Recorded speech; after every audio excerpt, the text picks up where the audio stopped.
you for that introduction. That's pretty true. I'm really inspired to be here because I'm with the Master Gardeners and I love this community. I recognize a lot of you. I see some new people too, but volunteers are the best. Volunteers make it happen. So you could stick this in your pocket. Excuse me. Like that? Yeah. Thank you so much. Okay, is that a little better? Can we hear more clearly in the back? Thank you for being Master Gardeners mostly. I'm really excited to be here. This is a really big topic we're tackling today. Gardening in a changing climate, plants for a changing climate. We have 45 minutes, and so I have a lot to say, and I'm gonna try to answer questions too. And so I wanna leave space for all of that. I'm not super familiar with the process of working with the online group, so if there's online questions, hopefully you'll tell me. Okay, great. So we're gonna get everybody's questions answered. We want the class to be about you, and I want you to be thinking about your garden and your space and how you fit into that through this class. So we're hopefully all here to become better gardeners. You know, we are the Master Gardeners and we're the teachers, but we're all here at this class to hopefully learn something new that we can bring with us to make it more exciting or make it more meaningful or make it more valuable or something, make it more fun. And so as a horticulturalist, that's like my responsibility is to help you relate to what your plants are trying to do. Help you understand what is going on from the garden's perspective so you can fit into that process. And so today I'm going to give you some information, some a guide maybe, if you will, for stewardship, considering the changing climate. And I'm also going to hopefully give you a little bit of philosophy that maybe inspires the why part of it as well. And so to begin, maybe we can engage everybody by participating in this imagination exercise with me. We can all just kind of think about a tree we've planted. Has everybody planted a tree? Everybody's planted a tree, right? All right, everybody's planted a tree, and you can probably remember that tree. So try to think about that tree you planted and the time you planted it, and imagine it then. And then try to picture it now, and imagine, kind of imagining that process of change over time. And then imagine where that tree is going to be in 10 years. Imagine what it might look like in 20 years. Maybe it's going to start flowering. Maybe it's going to have old growth characteristics. What is it going to look like in 100 years? You know, we've seen trees that are several hundred years old, so we know what they might look like. And we can imagine ours achieving that potential. You know, imagine 500 years. Is it going to still be there? You know, is there any limit to how long it can exist in that space? Okay, so that's an exercise in imagination. And I feel like with this exercise, we can all time travel. We can all take ourselves back to that space. And because we're familiar with the process of how the plant grows, we can go far into the future and imagine what it might be. And effectively, if I can visualize what the future is going to be, you know, I can help direct it in that positive direction.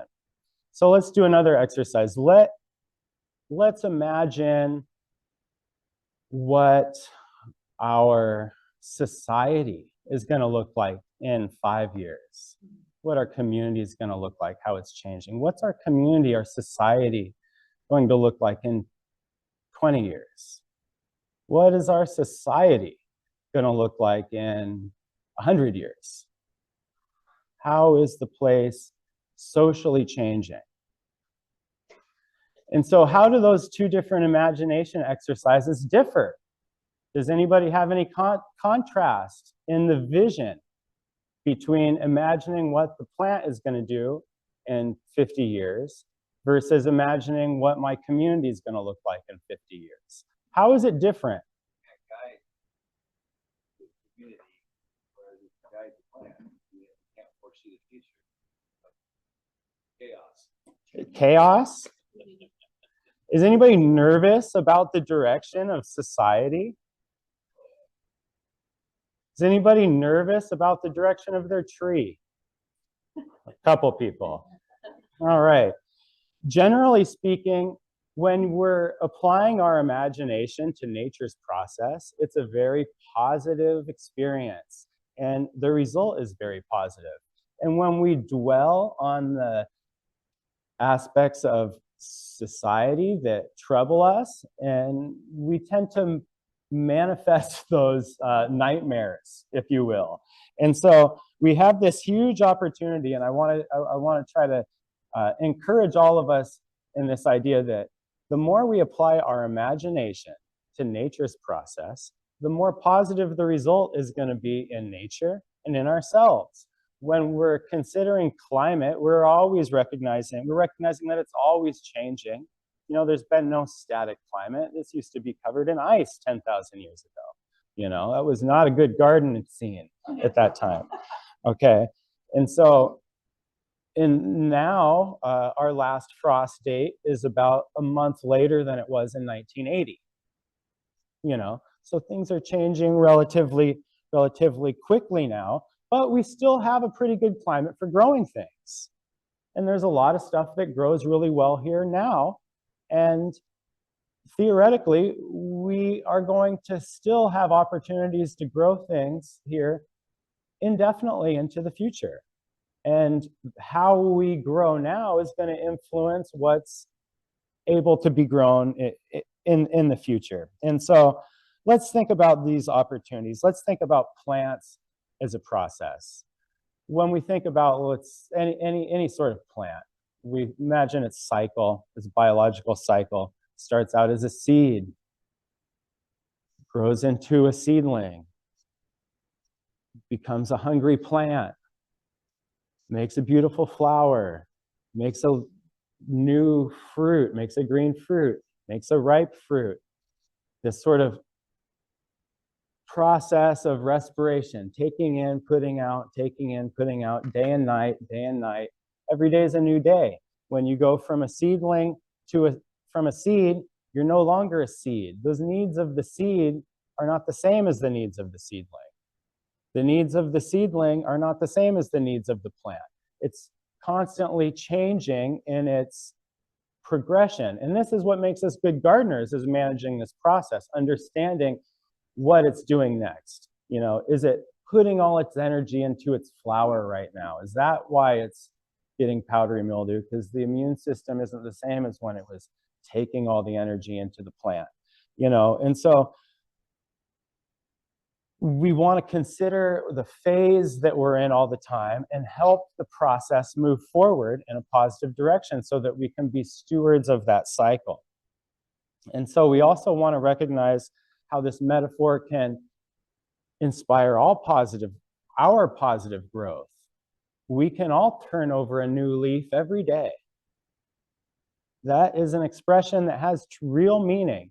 We can leave behind the needs that we had then and create new needs and new interests every day. Every day we wake up, we have this opportunity to see things new, turn over a new leaf, okay? And so we maybe need to do that socially. Right now, considering climate, we want to consider this globally. And so we're above 400 parts per million CO2 in the atmosphere, and that's contributing to global climate change, warming of the climate. Now, we tend to concentrate on this CO2 in the atmosphere. We should remember that over the course of American history, we've lost over half of our soil carbon in the last couple hundred years. Plants create that soil carbon through photosynthesis and through the carbon cycle. And so they've always done this, and that's nature's way. For 10,000 years here in Shelton, since there was ice, there's been slow building of soil through all these trees growing. Most of the carbon goes into the trees, but as the tree falls, it breaks down, makes humus. And it takes a long time to produce a little bit of soil. You know, in the Great Plains of the United States, where there were big herds of bison, wildfires, soil built a little more quickly, and we have huge deposits of rich soil carbon. But since we've started farming and since urbanization, we've been depleting those stores. So for much of human history, humans actually contributed to soil carbon in a positive way, following herds around, gardening in small communities, and by that, contributing to biodiversity in a positive way. Humans grew biodiversity, grew soil carbon. For the last 10,000 years, a fraction of our existence, we've understood an extractive relationship with our soil carbon. And so we've been using it as a resource. We've been spending the money that's been put in the bank, basically. And so we've created this relationship where we're creating an imbalance. There's too much CO2 in the atmosphere. There's not enough carbon in the soil. Now there's these initiatives that recognize this. And so there's an initiative that says, okay, if globally we increase soil carbon just 0.4% annually, it'll offset all our new carbon emissions.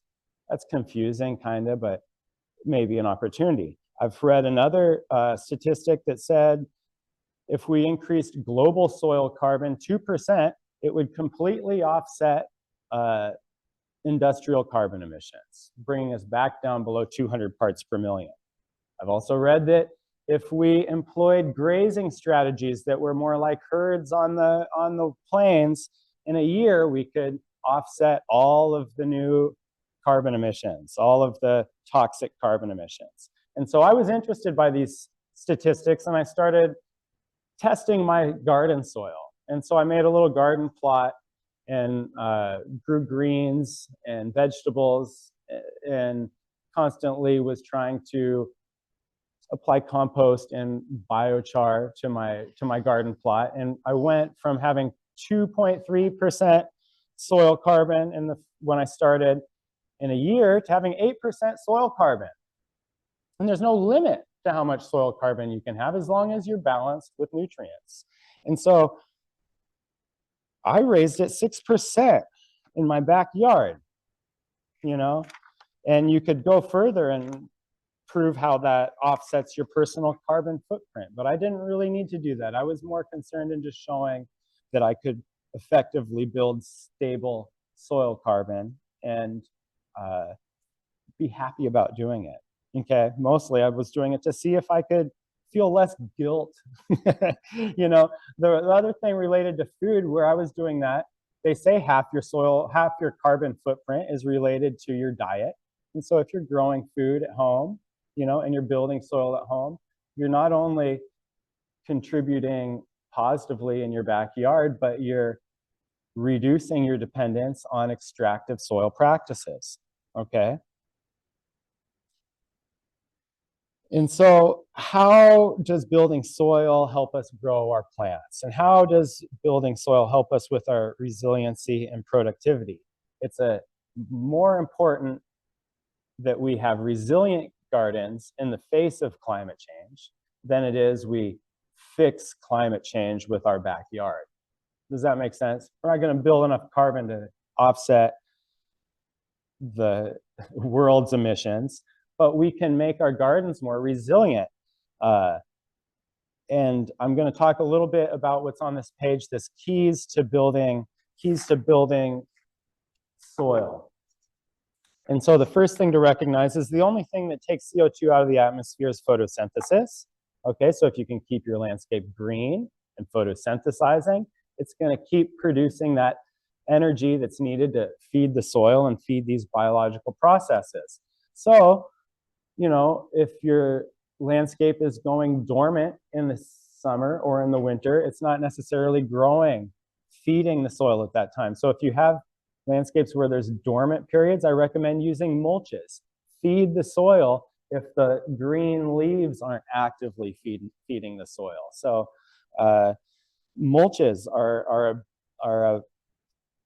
over our pathways, around our deciduous shrubs, around our deciduous trees are going to allow us to continue soil building even during those dormant times.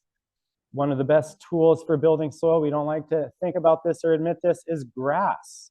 Grass can be green pretty much all year long. It can be growing as long as it's pretty much above 32 degrees, you know, and grasslands, like I mentioned earlier, are historically one of the most productive places for building soil carbon, but it's about how it's managed. You know, if we're just putting chemical fertilizer and mowing the grass and sending the grass to the green waste, you know, we're not getting the most out of our lawns. But if we want to turn our lawn into a carbon sink, we can do things like let our grass grow a little bit taller so that more energy goes down into the soil. We can feed the lawn a little bit of compost when we take the grass clippings away. We can apply thin layers of biochar seasonally to simulate maybe what would be deposited by a wildfire, okay? And so we can utilize all these elements in our landscape that we already have to feed our lawn. We can use our compost to feed our lawn. We can use our woody wood chips and woody waste products that we would maybe send to green waste. Pretty easy, I'm not going to get into it, but it's pretty easy to turn those into charcoal. If we turn those into charcoal, they can be ground into a product that can be applied as a soil amendment, okay? We can build soil carbon relatively quickly using these techniques. And so we want to protect that biomass that's produced. We don't want to send things away. We want to compost the soft material. We want to make wood chips or biochar out of the woody material and turn all of that organic product into our organic process that's happening around us. And so if we do this, we're going to naturally increase biodiversity. But if we recognize the value of biodiversity in the landscape, having trees, having perennials, having space for annuals, you know, having space for the different stages of growth is going to support resiliency in the process. Generally, more diverse ecosystems are more resilient to changes. You know, there's more capacity to offset the hardships, basically. If you just have one crop, like a monocrop, and you get a fungus, it can wipe out the whole thing. But if I'm intercropping between my rows, maybe my intercrop will slow down the spread of disease, will slow down the spread of insects through my space. Now I say choose plants that attract wildlife. And that doesn't have to mean just the deer. You don't have to spend money for the deer, you know. But we do want to remember that the butterfly adds a lot of value to our flower. It's really beautiful. You know, the dragonflies buzzing around are really pretty, add interest. The bird in the tree adds interest to the tree. It gives the tree more value. So things that are going to bring that interest add value to our landscape and also help support that biodiversity. The currency that kind of feeds all life is water, and soil is kind of like a battery for holding that water. You know, we can grow plants as long as there's water available. You know, if there's not water available, we cannot grow plants. And so we can keep water available. We get enough water here in Western Washington to support our gardens all year, except it doesn't come at the right time.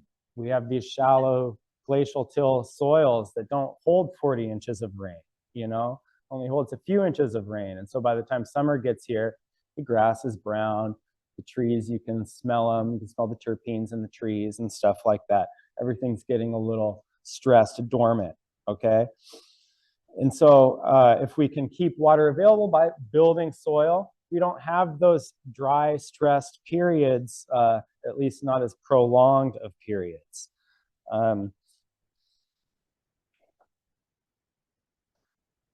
The other thing we want to keep in mind is we want to become familiar with how we're changing the soil. We want to become familiar with this nature's process. Now, we're all built in with the tools we need to be familiar with soil. I can look and see if the soil is light brown or dark brown. I can feel it and see if it's wet or dry. I can even taste it and see if it's acidic or if it's alkaline. But I can't do this effectively unless I calibrate my equipment, okay?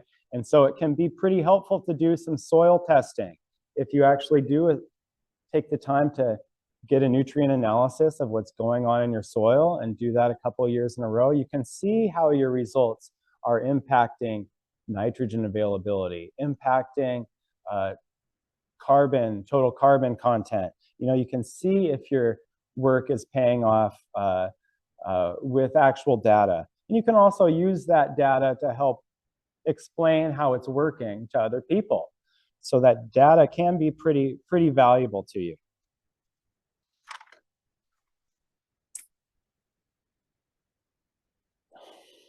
So in the face of a changing climate, we have to think about the pressures. And so I'm never going to forget 2015. This was an extreme pressure year for Western Washington.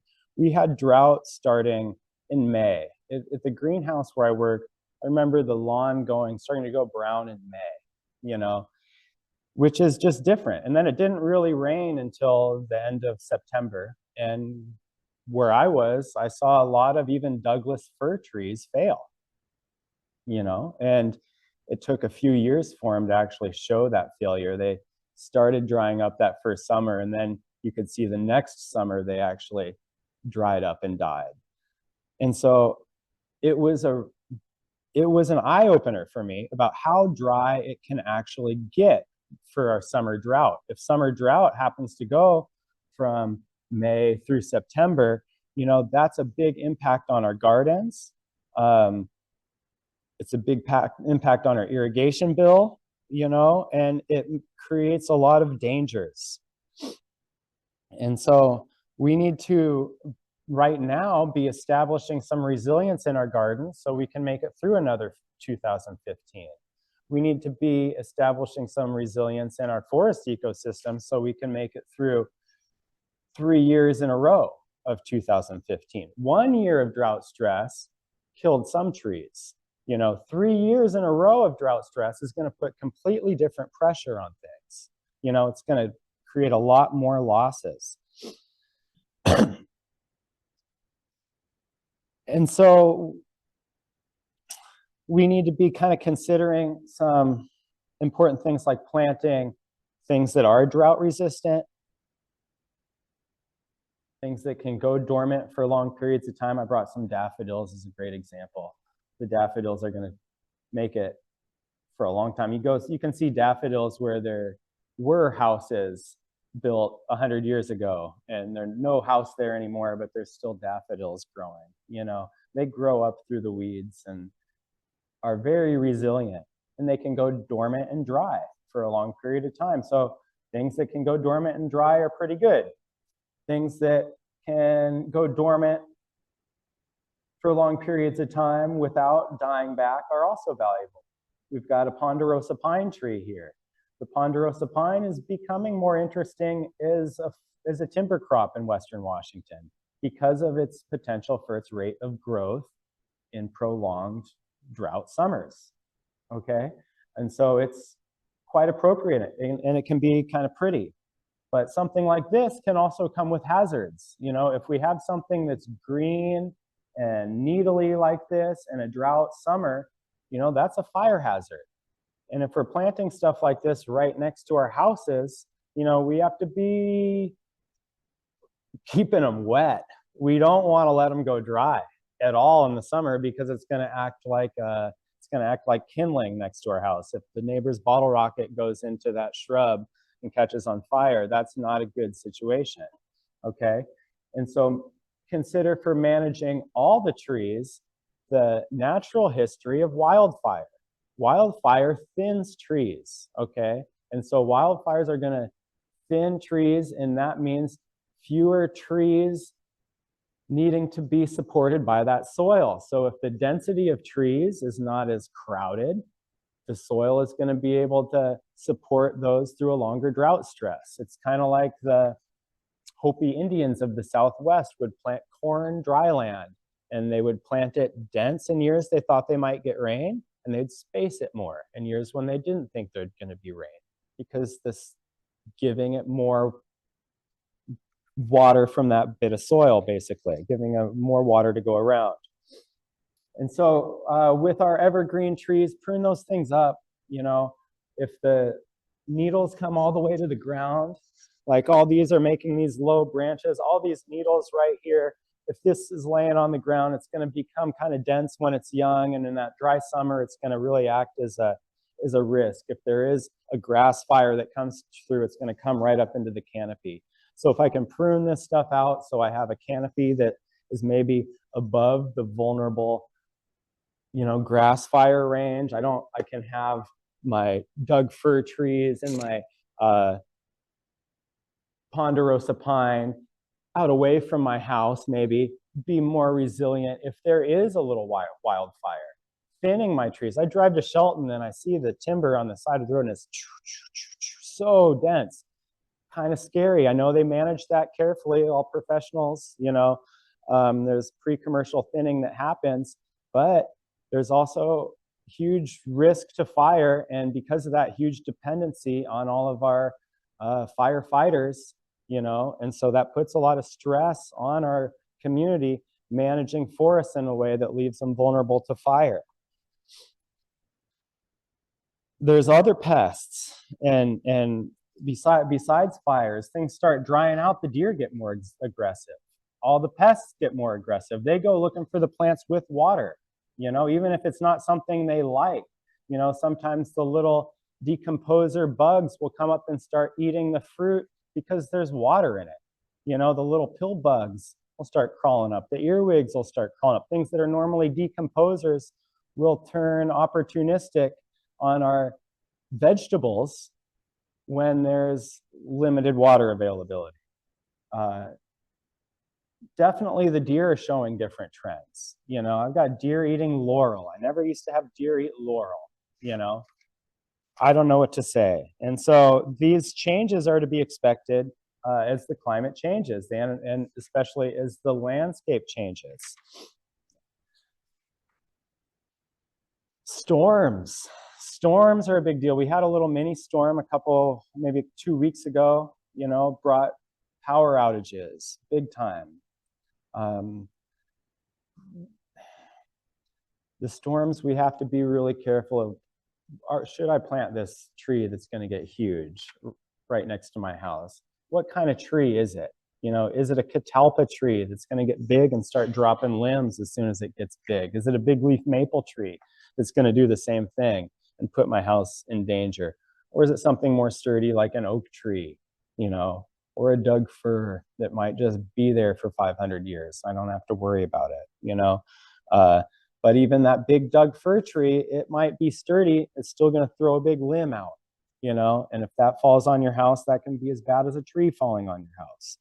And so in our design process, you know, expect storms. We like to think that through climate change, we're going to get warmer and we're going to have Northern California's climate. And I just don't think that's true. I think there's going to be more extremes, really either way. And so it's tempting to say, I'm going to just start growing things more tropical like citrus out in my garden, you know, and I should be able to do that. But we still get that 20-degree 2 weeks in the winter that's going to kill most citrus.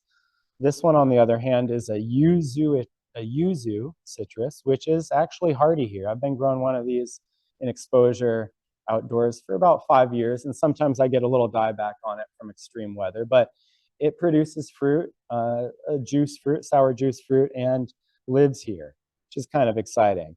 But there's a lot of opportunity to still grow food, but don't necessarily think that you're going to be able to grow things that perform well in California or perform well in, you know, Thailand to all of a sudden like our climate. You know, it's not really creating a lot of like better opportunities. It's just creating more challenges. You know, I don't believe that we're headed for being, you know, the Shangri-La community of the world because we have the best weather all of a sudden, you know.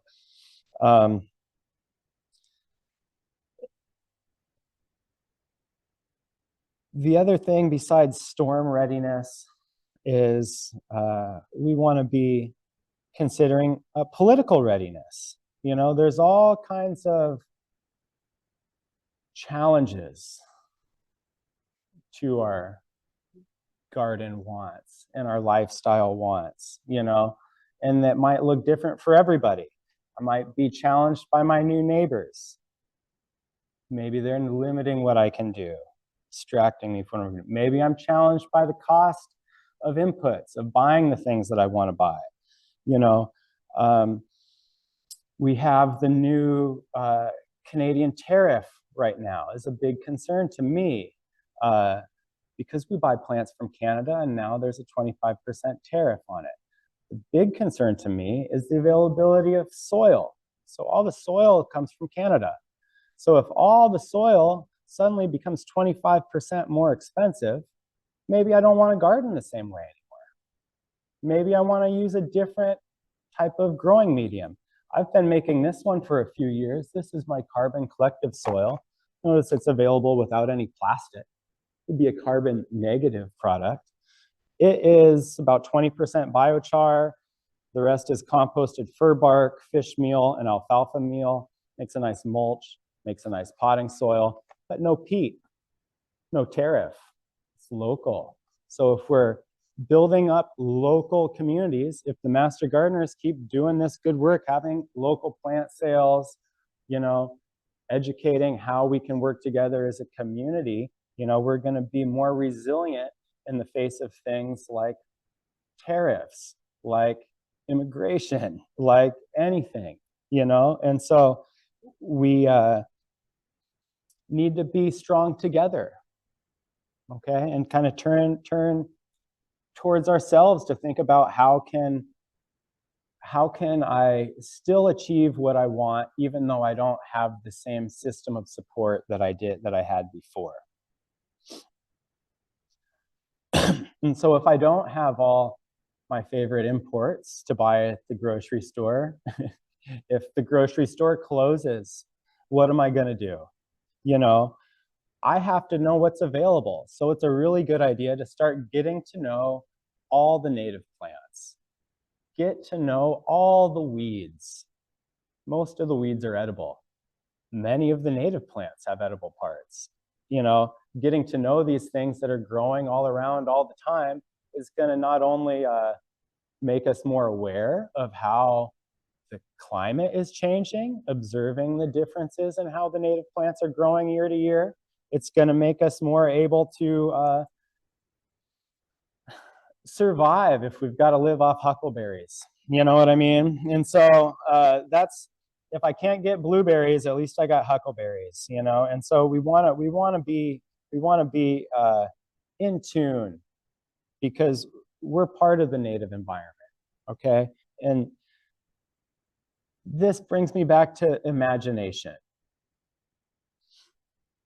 I want to consider that humans, like I say, for 10,000 years have been extractive in our relationship with the environment. They say all the great deserts of the earth were created with human influence. And so humans have been able to change the environment. And so when we focus on the pressures of society, I'm nervous about what's going to happen because of that change, and I'm going to make fear-based decisions to prepare for negative change. I'm not going to be focused on my plants. I'm not going to be thinking about my garden, and I'm not going to be giving my imagination to nature's process, because nature's process is positive. And so we have to start imagining nature. Humans are able to create change that results in great deserts. We've created change in our way of thinking that has allowed desertification of our imagination. And so to green the planet, we have to start by greening the deserts of our imagination. And we have to know that it's possible because we see it happening through the plant processes all the time. All of our favorite plants are working on it. All the plants are trying, you know. And as stewards, as master gardeners, we can grow that potential. And so we don't have to really worry because we're doing the good work. So thanks, that's the presentation. Anyone have any questions?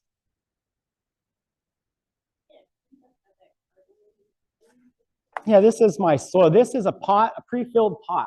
It's got soil in it. It's got potting soil. So how it works is you peel the lid off and you plant your plant right in there, or you peel the lid off and you dump this right onto into your garden bed or whatever. I also have it for sale in bags, but I thought this was a unique model. It's, as far as I know, the only thing that's available that's 100% renewable ingredients from the Pacific Northwest, not sold in a plastic bag.